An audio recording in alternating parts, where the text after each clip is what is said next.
आजाद Hindustan live, सच के साथ। High court के आदेश के बाद मध्य प्रदेश सरकार ने खेसगी ट्रस्ट की संपत्तियों को तेजी से अपने कब्जे में लेना प्रारंभ कर दिया है। अब शासन द्वारा ट्रस्ट की 102 संपत्तियों में से 60 से अधिक संपत्तियों का भौतिक सत्यापन किया जा चुका है, जिसमें महेश्वर किला, यहां स्थित 4 किराए पर दी गई 4 सितारा होटल आदि शामिल है। देखिए महेश्वर से आजाद हिंदुस्तान लाइव पर पूरी खबर। खासगी ट्रस्ट की 102 संपत्ति में से 60 से अधिक संपत्तियों का हुआ भौतिक सत्यापन। खासगी ट्रस्ट ने महेश्वर किला परिसर की 4 संपत्ति एवं 5 एकड़ कृषि भूमि भी दी लीज पर। एसडीएम ने कलेक्टर को भेजा प्रतिवेदन। हाईकोर्ट के आदेश के बाद खासगी ट्रस्ट की महेश्वर तहसील स्थित 102 संपत्तियों में से शनिवार को तहसीलदार देवदत्त शर्मा के मार्गदर्शन में 5 सदस्यीय दल ने 60 से अधिक संपत्तियों का सत्यापन किया। साथ ही ट्रस्ट की 102 संपत्ति में से किला स्थित 4 संपत्ति एवं 5 एकड़ कृषि भूमि को किराए पर देना पाया गया। शनिवार को भौतिक सत्यापन का निरीक्षण एसडीएम संघप्रिय ने किया। एसडीएम संघप्रिय ने बताया कि खासगी ट्रस्ट की जिन संपत्तियों को किराए पर दिया गया उनमें कृषि भूमि 1,21,000 रुपए प्रति माह, पर्सनल एरिया 8,006 रुपए प्रति माह, अलिया फोर्ट के कमर्शियल एरिया प्रॉपर्टी 67,713 रुपए प्रति माह, टाइगर टॉप कमर्शियल एरिया 5,638 रुपए प्रति माह पर ट्रस्ट द्वारा किया गया, जिसकी जानकारी कलेक्टर खरगोन द्वारा भेजी जा रही है। प्रथम दृष्टया कम लीज पर ट्रस्ट द्वारा किराया पर देना पाया गया। अब संपत्ति शासन का आधिपत्य होने से खासगी ट्रस्ट द्वारा की गई लीज को निरस्त किया जा सकता है। शासन की गाइडलाइन के अनुरूप नवीन लीज जारी करना या जनता के लिए उक्त स्थान को खोलना यह शासन के मार्गदर्शन पर निर्भर होगा। किराए की प्रॉपर्टी में 4 सितारा होटल संचालित किला परिसर के जिन संपत्तियों को खासगी ट्रस्ट द्वारा किराए पर दिया गया, इनका मासिक किराया बहुत कम है। होटल में 19 रूम संचालित है, जिसे टाइगर टॉप और अहिल्या फोर्ट 2 कमर्शियल प्रॉपर्टी में जोड़कर संचालित किया है, जिनका मासिक किराया 5,638 और 67,713 रुपए है। जबकि होटल का किराया एक दिन रात के लिए 2 वयस्क लोगों के लिए 34,000 रुपए प्रतिदिन। ये जानकारी वेबसाइट अगोड़ा होटल बुकिंग पर मौजूद है, जिसमें खाना शामिल है। उल्लेखनीय है, राजगद्दी के पास होटल संचालन को लेकर समय समय पर स्थानीय लोगों का मांस, शराब परोसने को लेकर विरोध भी हुआ, परंतु सूत्रों ने बताया कि भोपाल स्तर के बड़े अधिकारियों के यहां रुकने से कभी कार्रवाई नहीं हुई।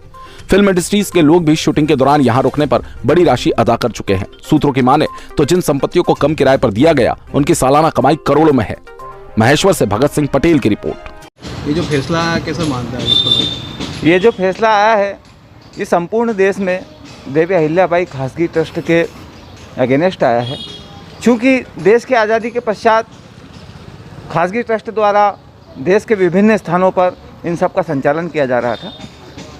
कुछ समय पूर्व हरिद्वार की एक प्रॉपर्टी को लेकर हाईकोर्ट में एक पिटीशन दायर हुई, जिसका निर्णय यह आया है कि उसमें जो ट्रस्ट के लोग थे उन्होंने उस ज़मीन को बेचा है और बेचने के पश्चात उसका कहीं ना कहीं दुरुपयोग हुआ है। तो इसको ध्यान में रखते हुए हाईकोर्ट ने जो निर्णय दिया है कि भाई अब जितनी भी संपत्तियां हैं उसका देख रेख सरकार करेगी, तो सरकार के माध्यम से अब ये सब कुछ संचालित होगा।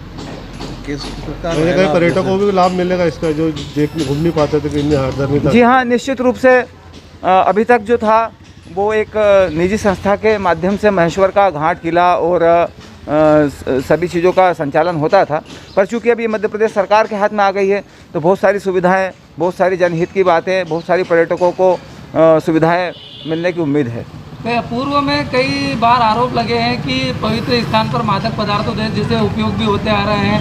इस संबंध में शासन किस प्रकार से कार्रवाई करेगा?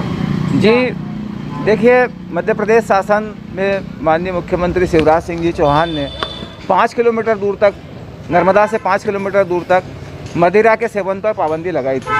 पर चूँकि ये महेश्वर नगरी पवित्र नगरी है, पर्यटक नगरी है, कई प्रकार के साधु संत और पर्यटक लोग आते हैं। साथ ही साथ हमारे यहाँ जो जैसे मदिरा पान की जो बात है, तो वहाँ तक अगर अब प्रशासन के हाथ में आ गया है तो तुरंत मेरे ख्याल से सारी चीज़ें बंद हो जाएंगी। अब किले के अंदर भी चलता है, जो विदेशी आते तो वो वहाँ से मदिरा का सेवन करते थे, आपको वो उसको प्रतिबंध लगेगा कहीं ना कहीं? बिल्कुल लगेगा, क्योंकि अब ये मध्य प्रदेश शासन के अधीनस्थ हो गई तो सरकार की गाइडलाइन के अनुसार ही इसका संचालन किया जाएगा। आप नगर परिषद से भी जुड़े हो, महेश्वर में भी कोई जमीन खासगी ट्रस्ट द्वारा बेची गई है, लोगों को किराए पे दी गई? देखिए, मामले कई हैं, संज्ञान में भी कुछ है, लेकिन अब चूंकि मध्य प्रदेश शासन के हाथ में इनकी पूरी ट्रस्ट डीड चली गई है, तो एक एक ज़मीनों का, एक एक प्रॉपर्टी का माननीय एसडीएम महोदय, तहसीलदार महोदय जो है जांच कर रहे हैं और सूची बना रहे हैं ऐसी कितनी ज़मीनें हैं जो बेच दी गई है। चूँकि पूर्व में जितने भी मंदिर होते थे उन मंदिरों के नाम से ज़मीनें दी जाती थी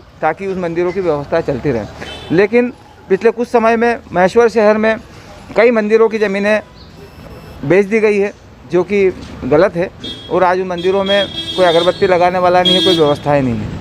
वो खासगी ट्रस्ट ने देखी है। अब इसका नाम मैं सीधे सीधे तो नहीं लेना चाहूँगा, पर फिर भी जिन लोगों के भी अधिग्रहण में थी उन लोगों ने गलत तरीके से इन ज़मीनों का विक्रय किया है जो शासन हित में नहीं है, जो हमारे महेश्वर हित में नहीं है। आप नगर परिषद में तो कितनी ऐसा संज्ञान नहीं है, एक संख्या सिर्फ संख्या के आधार पर अगर अपन बात करेंगे तो मैं आपको बताना चाह रहा हूँ कि माँ अहिल्या ने और हमारे पूर्वजों ने हर मंदिर के लिए एक एक ज़मीनें दी थी, लेकिन आज वो सिर्फ मंदिर बचे हैं। उनकी जितनी भी ज़मीनें हैं उनकी बिक्री हो चुकी है। लगभग जितने भी मंदिर मैं समझता हूँ शायद ही कोई मंदिर के पास ज़मीन बची होगी, बाकी सारी बिक्री हो चुकी है। क्या नाम है? मैं हेमंत जैन।